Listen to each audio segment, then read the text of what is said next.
Love gospel వీక్షకులందరికీ సర్వశుభాలు. దేవుడే దైవ కుమారుడిగా భూమి మీదకి ఎందుకు రావాల్సి వచ్చింది, అలా రావడానికి ముఖ్యమైన ప్రాముఖ్యమైన కారణాలేంటో ఈ వీడియోలో వివరిస్తాను గనుక పూర్తిగా చూడండి. మనం ఈ భూమి మీద మనుషులను లేదా ప్రకృతిని దేవుళ్ళు చేస్తాం. అంటే మనుషులు దేవుళ్ళుగా కూడా కొనియాడబడుతున్నారు. అలాగే దేవుళ్లలో పెళ్ళిళ్ళు చేసుకోవడం, పిల్లల్ని కనడం లాంటివి మనం చూస్తుంటాం. కానీ పురుషుని ద్వారా కాకుండా ఆ పరమందున్న దైవమే భూమి మీదకు ఎందుకు రావాల్సి వచ్చిందో ఈ వీడియోలో మనం చూద్దాం. పరలోక దైవమే భూమి మీదకి రావడం మహాభాగ్యం, సర్వ మానవాళికి మహా ఆనందం. ఆ యేసుక్రీస్తు జననాన్ని స్మరించే ధ్యానించే ప్రతిరోజు కూడా సంతోషము సమాధానమే ఉంటుంది. అది గొప్ప భాగ్యమే. మీరు క్రిస్మస్ చేస్తారో చెయ్యరో నాకు తెలియదు. క్రిస్మస్ చెయ్యండి, చేయకపోండి. క్రిస్మస్కు వెళ్ళండి లేదా మానేయండి. క్రిస్మస్ను ఒప్పుకోండి లేదా విమర్శించండి. వాట్ ఎవర్ ఏదేమైనా కానీ క్రీస్తు వచ్చింది మాత్రం నిజం. యేసుక్రీస్తు జననం మాత్రం నిజం. బాలుడిగా పుట్టింది మాత్రం నిజం. ఆయన జననమే చరిత్రను విభజించింది. ఆయన జననమే చరిత్రను లిఖించింది. ఆయన జననం సర్వ మానవాళికి విముక్తిని కలిగించింది, రక్షణను తెచ్చిపెట్టింది, నిత్య జీవం తెచ్చింది. వీటిని, ఈ నిజాన్ని ఎవరు కాదనగలరు? లోకం తీరు ఎలా ఉందంటే మంచి చేసినా విమర్శే, చెడు చేసినా విమర్శే, ఏమీ చెయ్యకపోయినా కూడా విమర్శే. అలా ఉంటుంది. యేసుక్రీస్తు వారు పరలోకం నుండి భూలోకానికి రావడం అనేది నిజం. ఆయన ఒక కన్యక గర్భాన జన్మించి బాలుడిగా పుట్టింది నిజం. ఆ నిజాన్ని ఎవరూ కాదనలేరు. దేవుడు మనల్ని ఎంత ప్రేమించాడు అంటే ఆ దైవ సంభూతుడే మానవ రూపిగా మానవునితో ఉండడానికి వచ్చారు. ఆ దేవుడే మానవుల కోసం రక్తం చిందించాడు. అందుకే ఆయన జననం గురించి మనం అర్థం చేసుకోవడం చాలా ముఖ్యం. చాలా విషయాలు మనకు తెలియాలి. యేసుక్రీస్తు వారు ఎందుకు జన్మించారు అనేది ముందు మనం తెలుసుకోవాలి. ఆ జననం వెనకాల కారణాలేంటి, ప్రాముఖ్యత ఏంటి అనేది మనకు అర్థం కావాలి. ముందుగా అసలు మానవునికి ఏంటి ఉపయోగం? యేసుక్రీస్తు వారు లేదా దైవ కుమారుడు భూమి మీదకి రావడం వల్ల మనుషులకి ఏంటి ఉపయోగం అనేది మనకు అర్థం కావాలి. యేసుక్రీస్తు వారు జన్మించిన తర్వాత వెంటనే పరలోక దూతలు గొల్లల దగ్గరకు వెళ్ళి ఏం చెప్తారో తెలుసా?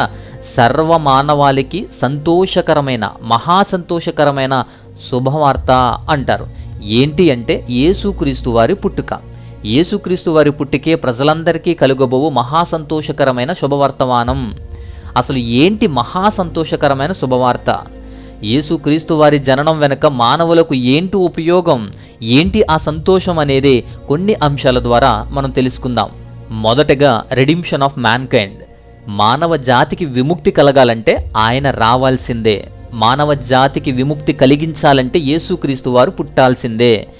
విముక్తి కలగాలన్నా, విడుదల కావాలన్నా, చిరకాల బంధాలు తెగాలన్నా, ధర్మశాస్త్ర సంఖ్యల నుంచి విడుదల కావాలన్నా ఆయన పుట్టాల్సిందే. యోహాను సువార్త 3:16 మీ అందరికీ బాగా తెలుసు. దేవుడు లోకాన్ని ఎంతో ప్రేమించాడు కాగా తన అద్వితీయ కుమారునిగా పుట్టిన వారి యందు విశ్వాసముంచు ప్రతివాడు నశింపక నిత్య జీవం పొందినట్లు ఆయన మనకు అనుగ్రహించారు అని. ఆయనను అనుగ్రహించిందే మానవ జాతి నశించకుండా నిత్య జీవం పొందాలని, నాశనం కాకూడదు అని. ఆయన లేకుంటే మానవ జాతి మొత్తము నాశనమే. ఆయన లేకుంటే నిత్య జీవం అనేది లేదు. ఆయన రాకుంటే రక్షణ అనేది లేదు. ఆయన లేకుంటే విముక్తి అనేది లేదు. ఆయన వారంగా మనం ఉండం. ఎవరైతే విశ్వాసం ఉంచుతారో వారు నశింపరు, నిత్య జీవం అనేది పొందుతారు. అది ఎవరిస్తారు? ఎవరు ఇవ్వగలరు? ఎక్కడ దొరుకుతుంది? యేసుక్రీస్తు వారి జననం బట్టే, ఆయన చూపించే మార్గాన్ని బట్టే దొరుకుతుంది.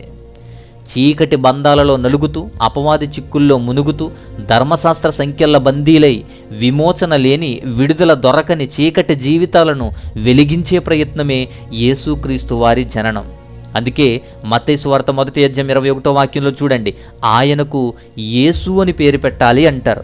ఎందుకు యేసు అని పేరు పెట్టాలి అంటే ప్రజలను వారి పాపముల నుండి ఆయనే రక్షించును గనక ఆయనకు రక్షకుడు అనే యేసు అనే పేరు పెట్టాలి.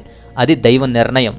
ప్రజలను కాపాడేది ఆయనే, పాపముల నుంచి రక్షించేది కూడా ఆయనే. కాబట్టి ప్రజలను వారి పాపాల నుండి ఆయనే రక్షించును గనక ఆయనకు ఆ పేరు పెట్టమంటారు. అది దైవ ఆజ్ఞ. ఆయనే లేకుంటే వీటన్నిటికీ పరిష్కారం వస్తుందా? ఆలోచించండి, ఎంత భయంకరమైన పరిస్థితి వస్తుందో. అందుకే ఆయన జన్మించింది. ఇక రెండవది రెవల్యూషన్ ఆఫ్ గాడ్. దేవుని ప్రత్యక్షత, దేవుణ్ణి పరిచయం చేయడం కోసం యేసుక్రీస్తు వారు పుట్టారు. దేవుడంటే ఎవరో తెలియదు, ఎలా ఉంటారో తెలియదు, ఎక్కడుంటారో తెలియదు. కాబట్టి ఆయన్ని పరిచయం చేయడం కోసం, దేవుణ్ణి పరిచయం చేయడం, దేవుణ్ణి చూపించడం కోసం దేవుని ప్రత్యక్షత, తనను తాను ప్రత్యక్షపరచుకోవడానికే శరీరధారుడిగా జన్మించాడు. మానవునికి కూడా దేవుని యొక్క ప్రత్యక్షత చాలా అవసరం. దేవుడంటే ఎవరు, ఎక్కడుంటారో, ఎలా ఉంటారో చూడలేము, తాకలేము, అంచనా కూడా వేయలేము. అలాంటప్పుడు దేవుడు ఉన్నాడు అని ప్రజలకు ఎలా తెలుస్తుంది? వారు ఎలా అనుభవిస్తారు? మానవునికి అందని దైవాన్ని, ఆ దైవ శక్తిని మానవునికి దగ్గర చేయడానికి ఆయన జన్మించారు. ఆయన జననం అందుకే దేవునికి ఒక రూపం, ఒక ఆకారం, ఒక చూడగలిగే, మాట్లాడగలిగే స్వభావం ఉండాలి. మానవ శరీరాన్ని ఎన్నుకొని భూమి మీదకి అందుకే వచ్చారు. మానవునికి సాధ్యం కాదు అనుకుంటున్న జీవితం మానవులతో కలిసి మానవునిగా బ్రతికి చూపించారు. మనుషులకు మాదిరి అయ్యారు. యోహాను సువార్త 1:18 వాక్యం కూడా చూడండి. ఎవడును ఎన్నడును దేవుణ్ణి చూడలేదు, తండ్రి రొమ్మున ఉన్న అద్వితీయ కుమారుడు ఆయన్ని బయలుపరచును అని. యేసుక్రీస్తు వారు లేకుంటే దేవుడు బయలుపడేవారు కాదు. ఆయన బయలుపడడు. ఆ దేవుణ్ణి బయలుపరిచే శక్తి ఎవరికీ లేదు. యేసుక్రీస్తు వారు మాత్రమే ఆయన్ని బయలుపరచడానికి వచ్చారు. అందుకే ఆయన జన్మించారు. యోహాను సువార్త 14:9 వాక్యం చూడండి. తండ్రిని మాకు చూపించు అని శిష్యులు అడుగుతుంటే, నన్ను చూసిన వాడు తండ్రిని చూసినట్లే అంటారు. ఆ దైవాన్ని, తండ్రిని కనపరిచేందుకే యేసుక్రీస్తు వారు వచ్చారు, జన్మించారు. ఆ జననమే లేకుంటే దేవుడు ఎవరో తెలియదు, దేవుని శక్తి ఎలా ఉంటుందో తెలియదు, ఎవరు నడిపిస్తారో, ఎవరెవరు అబద్ధ ప్రవక్తలో, ఎవరు మంచి ప్రవక్తలో తెలియదు, ఎవరు నిజమో ఎవరు అబద్ధమో తెలియదు. తెలియక జనులు సంకోచిస్తూ, భయపడుతూ, దిగ్భ్రాంతులై పాపపు జీవితంలో జీవిస్తూ ఉంటారు. దేవుణ్ణి బయలుపరచడానికి ఆయన పుట్టాడు. దేవుడు ఇప్పుడు ఎగ్జిస్టెన్స్లో ఉన్నారు అంటే దాన్ని చూపించింది యేసుక్రీస్తు వారి పుట్టుకే. ఇక number 3, God existence with humans. మానవునితో ఉండడానికి, మనుషునిగా ఉండడానికి యేసుక్రీస్తు వారు వచ్చారు.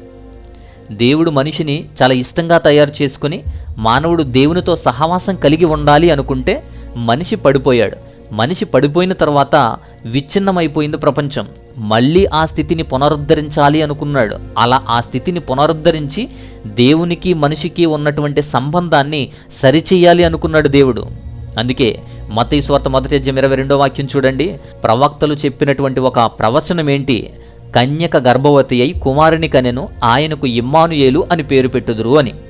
ఇమ్మానుయేలు అంటే దేవుడు మనకు తోడు అని అర్థం. ఆ తోడే మనుషులకు అవసరం. యేసుక్రీస్తు వారు మనతో ఉండడానికే భూమి మీదకు వచ్చారు. మనతో ఉండేందుకే ఆయన జన్మించారు. ఆ రక్షకుడని యేసుక్రీస్తు వారు మనతో ఉన్నారు. భూమి మీద ఉన్నప్పుడే కాదు, పరలోకానికి ఆరోహణమైనప్పుడు కూడా మనతోనే ఉంటారు. కాబట్టి ఇప్పుడు ఆయన ఎగ్జిస్టెన్స్, మనిషిగా యేసుక్రీస్తు వారు శరీరధారుడిగా ఈ లోకంలో లేకపోయినా ఆత్మ ద్వారా, పరిశుద్ధాత్మ శక్తి ద్వారా ఆయన మరలా మనతోనే ఉంటున్నారు. ప్రవక్తలు లేరు, దూతలు రావడం లేదు. కాబట్టి దేవుడే మనతో ఉండడానికి ఈ భూలోకంలో జన్మించారు. ఇక 4వది, mediation between God and human. దేవునికి మనుషులకు మధ్య వారధిగా పనిచేస్తున్నాడు యేసుక్రీస్తు వారు. ఆయన పుట్టుక దేవునికి మనకు మధ్య ఒక వారధిగా ఉండడానికే. దేవునికి, దైవశక్తికి, మనుషులకు మధ్య వారధిగా, మధ్యవర్తిగా ఆయన ఉన్నాడు. దేవునికి మనుషులకు మధ్య ఉన్న ఆంతర్యాన్ని తొలగించి, ఉన్న విభేదాన్ని తొలగించి ఆయన ఒక బ్రిడ్జ్ అయ్యాడు, మధ్య వ్యక్తి అయ్యాడు. దేవుని దగ్గరకు వెళ్ళడానికి యేసుక్రీస్తు వారు ఒక్కరే మార్గం. యోహాను సువార్త 14:6 చూడండి. నా ద్వారా తప్ప ఎవరూ తండ్రి వద్దకు రాలేరు అంటారు. అలా చెప్తున్నారు అంటే ఆయన మాత్రమే వారధి, ఆయన మాత్రమే బ్రిడ్జ్. మన పాపముల నుండి మనల్ని రక్షించడానికి దేవుడు ఒక అద్భుతమైన పని చేశాడు. మన కోసం చనిపోవడానికి ఆయన అద్వితీయ కుమారుణ్ణే పంపించాడు వారధిలా. అలా చేస్తే తిరిగి ఆయనతో కలిసి మనం తిరిగి జీవించగలం. మనిషికి దేవునికి మధ్య ఎంతో దూరం ఉంది. ఆ దూరాన్ని మనిషి డీల్ చేయలేడు, ఆ దూరాన్ని మనిషి అందుకోలేడు, దాన్ని అధిగమించలేడు. కాబట్టి ఆ దూరాన్ని తెంచివేయడానికే ఆయన వచ్చారు. దేవునికి మనిషికి మధ్య శత్రుత్వం ఉండకూడదు, గ్యాప్ ఉండకూడదు, దూరం ఉండకూడదు అని దేవునితో మనల్ని సంధి చేయడానికి ఆయన వచ్చారు. ఇక నెంబర్ 5, రివీల్స్ గాడ్స్ గ్రేస్. దేవుని మహిమను కనపరచడానికి వచ్చాడు. దేవుని యొక్క మహిమను కనపరచడానికి ఆయన జన్మించారు. దేవుని మహిమను కనపరిచేది, ఆయన కృపను ఇచ్చేది కూడా ఆయనే. యోహాను సువార్త 1:16-17 వాక్యాలు చూడండి. కృపయు సత్యము యేసుక్రీస్తు ద్వారానే కలిగెను అనే మాట కనబడుతుంది. దేవుని కృప వలనే రక్షించబడతాము, సేద తీర్చబడతాము, ఓదార్చబడతాము. అలాంటిది దేవుని కృప అంటే ఏంటి? ఎక్కడ దొరుకుతుంది? ఎలా దొరుకుతుంది? కేవలం క్రీస్తు ద్వారా మాత్రమే అది బయలుపరచబడింది. దేవుని కృపను, మహిమను వెల్లడి చేయడానికే, అది ఏంటో చూపించడానికే ఆయన జన్మించారు. అందుకే ఆయన భూమి మీదకు రావాల్సి వచ్చింది, భూమి మీదకి వచ్చారు. అది మానవులకు అవసరం, అది దేవుని వలన మాత్రమే కలుగుతుంది. అందుకే ఎఫెసీ పత్రిక 2:18 వాక్యంలో ఆయన వలనే మనము ఆత్మ ద్వారా ఆయన యందు చేరుతామంటారు. ఆయన్ను చేరాలంటే ఆయనే రావాలి. అందుకే సమయోచితమైన సహాయాన్ని, కృపను పొందుకోవాలి అని ఉంటుంది హెబ్రీ పత్రిక 4:16 వాక్యంలో. అందుకే యేసుక్రీస్తు వారు భూమి మీదకి వచ్చారు. ఇక నెక్స్ట్ నెంబర్ 6, 6వది రివీల్డ్ ట్రూత్ ఆఫ్ గాడ్. దేవుని సత్యాన్ని చెప్పడానికి యేసుక్రీస్తు వారు వచ్చారు. సత్యాన్ని తెలియచేయడానికి వచ్చాడు ఆయన. ప్రపంచమంతా మంచి చెడులతో కప్పబడింది, చెదరబడింది, చెడిపోయింది. వాటిలో నుంచి మంచిని తీయాలంటే అది చాలా కష్టం. అలా ఆవహించినటువంటి ఈ లోకంలో వెలుగుగా వచ్చి సత్యం ప్రకటించడానికి, సర్వసత్యంలోకి మనల్ని నడిపించడానికి ఆయన రావాలి, ఆయన కావాలి. అందుకే వచ్చారు. సత్యం లేకుండా అసత్యంలో ఉండి దయలేని మనుషుల మధ్య పాపం పెరుగుతూ, అపవిత్రమైన జీవన విధానాలు పెరుగుతూ ఉంటే వాటి నుండి రక్షించడానికే ఆయన వచ్చారు. సత్యం తెలియబడకపోతే, సత్యమే ప్రకటించుకుంటే చాలా ప్రమాదం. మంచి చెడు తెలియదు, దేవుని మాటలు తెలియవు, దయ్యపు మాట ఏంటో కూడా తెలియదు, నిజమేదో అబద్ధమేదో కూడా తెలియదు, ఏది పాపమో కూడా తెలియచేయబడదు. సత్యం ప్రకటించకపోతే అబద్ధపు అపవిత్ర జీవితమే జీవిస్తారు. అందుకే సత్యంలోకి తీసుకువెళ్ళాలి, వివేకవంతులుగా తీర్చాలి అని చెప్పి ఆయన జన్మించారు. యోహాను సువార్త 14:6 వాక్యంలో ఆయనే సత్యం, ఐ యామ్ ద ట్రూత్ అంటారు. యోహాను సువార్త 17:17 వాక్యంలో సత్యమందు వారిని ప్రతిష్ఠ చెయ్యము అంటారు. సత్యమే మనల్ని పవిత్రపరిచేది, సత్యమే నీతిమంతులుగా మార్చేది, సత్యమే పరిశుద్ధపరిచేది. కాబట్టి సత్యం కావాలి. ఆ సత్యము తెలుసుకొని సర్వసత్యంలోకి నడిపించబడాలి అంటే యేసుక్రీస్తు వారు మాత్రమే కావాలి. ఆయన మాత్రమే నడిపించగలరు. కాబట్టి ఆయన జన్మించారు. అందుకే యేసుక్రీస్తు వారి జననం గురించి తెలుసుకోవలసిన అవసరం అనేది మానవులకు ఉంది అని అర్థం చేసుకోవాలి. ఇక next last number 7, Kingdom of God. చాలా ముఖ్యమైనది దేవుని రాజ్యం. మానవునికి కావలసినటువంటి దేవుని రాజ్యాన్ని మానవులకి సొంతం చేయడానికి ఆయన వచ్చాడు. అందుకే యెషయా గ్రంథం 9:6 వాక్యంలో యాలయనగా మనకు శిశువు పుట్టెను, కుమారుడు అనుగ్రహించబడెను, ఆయన భుజముల మీద రాజ్యభారం ఉండును. దేవుని రాజ్యభారం మానవునికి అందాల్సినటువంటి అత్యవసరమైన పరిస్థితి. దేవుడు మానవుల్ని తయారు చేసి తన రాజ్యంలో ఉంచుకున్న తర్వాత, మానవుడు పతనమై నశించిపోయిన తర్వాత దేవుడు తన కుమారుణ్ణి లోకానికి పంపించాడు. ఆనాటి నుంచి ఈనాటి వరకు దేవుని రాజ్యం కొరకు పునాదులు పడుతూ పని జరుగుతూనే ఉంది. ఇప్పుడు దేవుని రాజ్యం ఆసన్నమైంది. ఆ దేవుని రాజ్యం ప్రత్యక్షపరచబడితేనే దేవుని పిల్లలమవుతాం, మనం దేవుని వారం అవుతాం. అలా దేవుడు ఆ రాజ్యాన్ని ప్రకటించి రాజ్యపు వారసులుగా మనల్ని చేస్తున్నాడు అంటే ఆయన వచ్చారు కాబట్టే. మనిషి మరణించిన తర్వాత పాతాళానికి బందీ కావాల్సిందే. ఆ మరణ పాతాలపు బంధకాల నుంచి తప్పించుకోవాలి అంటే దేవుని రాజ్యపు వారసులై ఉండాలి, దేవుని రాజ్యంలో మనిషి అయి ఉండాలి.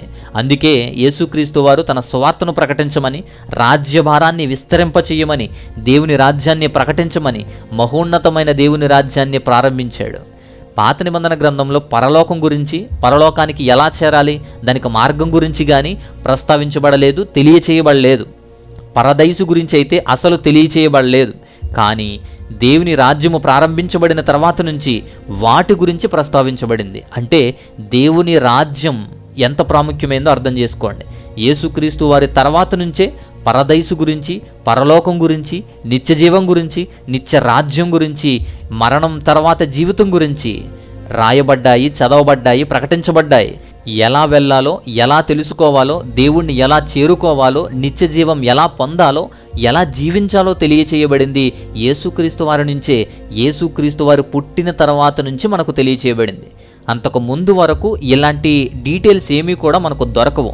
ఎందుకంటే ఇది ఇంటర్నల్గా రహస్యంగా జరిగేటువంటి రాజ్యక్రమం. ఆయన కోవనెంట్ అనేది యేసుక్రీస్తు వారి నుంచి నిబంధన, నిత్య నిబంధన, స్థిరమైన నిబంధన స్టార్ట్ అయ్యింది. అది దేవుని రాజ్యం, దేవుని రాజ్యంలో ఉన్న గొప్ప విషయం. ఈ విధంగా మానవునికి చాలా అత్యవసరమైనటువంటి కొన్ని అంశాలు కూడా ఇవి. ఇలా దేవుని యొక్క రాక మనుషులకు చాలా చాలా ప్రాముఖ్యమైనదిగా, విలువైనదిగా ఉంటుంది. ఇవన్నీ మీరు అనుకోవచ్చు, ఇవేమి చిన్న చిన్న విషయాలు కాదు, ఎవరైనా ఇచ్చేది అంతకన్నా కాదు, ఇవి ఎవరు ఇవ్వలేనివి.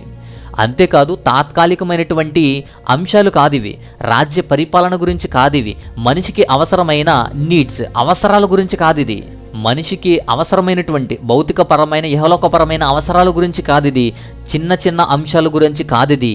ఈ అంశాలు చాలా చాలా ప్రాముఖ్యమైనవి, ఆ దైవమే దిగి రాకపోతే జరగలేవివి. అందుకే చాలా ప్రాముఖ్యత కలిగి ఉన్నాయి. అందుకే యేసుక్రీస్తు వారి పుట్టుక వెనకాల ఇవన్నీ ఉన్నాయి. యేసుక్రీస్తు వారి పుట్టుక సర్వసాధారణమైనదేమి కాదు, అది మానవులకు మనుషులకు ఎంతో అవసరం. ఆయన పుట్టుక విముక్తినిస్తుంది, విమోచన అనుగ్రహిస్తుంది. ఆయన పుట్టుక మనల్ని మరణం నుండి జీవంలోకి నడిపిస్తుంది, చీకటి నుంచి వెలుగులోనికి తీసుకొస్తుంది. ఆయన జననం నిన్ను నిత్య గమ్యానికి చూపించడానికే, నిన్ను నిత్య జీవంలోకి తీసుకువెళ్ళడానికే, ఆయన రాజ్యంలో నిన్ను చేర్చుకోవడానికే, ఆయన రాజ్యపు వారసులుగా నిన్ను నియమించుకోవడానికే, దేవుణ్ణి ప్రత్యక్షపరచుకోవడానికి, ఆ దేవుడు నీతో ఉండడానికి ఆయన మానవునిగా జన్మించాడు. నీ బంధకాలను విడుదల చేయడానికి, దేవునికి నీకు ఉన్న బంధాన్ని పెంచడానికి, దేవునికి నీకు ఉన్న వ్యత్యాసాన్ని తొలగించడానికి ఆయన జన్మించాడు. విశ్వాసులుగా, ఆయన పిల్లలుగా ఆయన జననం యొక్క ప్రాముఖ్యతను మనం మర్చిపోకూడదు. అందుకే సర్వమానవాళికి కూడా ఇది మహా సంతోషకరమైన వార్త. అందుకే దేవదూతలు గొల్లలకు చెప్తున్నప్పుడు ఇవి సర్వమానవాళికి మహా సంతోషకరమైన శుభవార్త అని తెలియచేశాయి. మానవాళికి అంత ఇంపార్టెంట్ ఇవి, మనుషులకు చాలా ప్రాముఖ్యమైనవి ఇవి. అందుకే మహా సంతోషకరమైన సువార్త, ఆ సువార్తే దావీదు పట్టణమందు నేడు రక్షకుడు మీ కొరకు పుట్టియున్నాడు, ఆయన ప్రభువైన క్రీస్తు. ఆ రక్షకుడే ఆ ప్రభువైన క్రీస్తు. ఆయన ద్వారానే ఇవన్నీ మనకు కలుగుతాయి. ఆయన లేకుంటే పరిస్థితి ఏంటో చాలా భయంకరంగా ఉంటుంది. కాబట్టే మనుషులకు ఆ విముక్తి, ఆ రక్షణ అందించడానికి యేసుక్రీస్తు వారు భూమి మీదకు రావడం జరిగింది. యేసుక్రీస్తు వారు అందుకే మానవులతో కలిసి జీవించడం జరిగింది. మనకు అనుగ్రహించినటువంటి గొప్ప ధన్యత అది. ఈ విషయం అంతా మీకు చాలా క్లియర్గా అర్థమైంది అని నేను అనుకుంటున్నాను. ఆ మహా గొప్ప సంతోషకరమైన సువార్తే ఆయన జననం. ఆయన జననాన్ని మీ జీవితంలో కూడా అన్వయించుకోండి. సో మరొక అద్భుతమైనటువంటి అంశంతో మరొక వీడియో ద్వారా మరలా వస్తాను. అంతవరకు దేవుని మహా ఉన్నతమైన కృప కాపుదల మీ అందరికీ తోడయ్యండి, బలపరచునుగాక. ఆమెన్.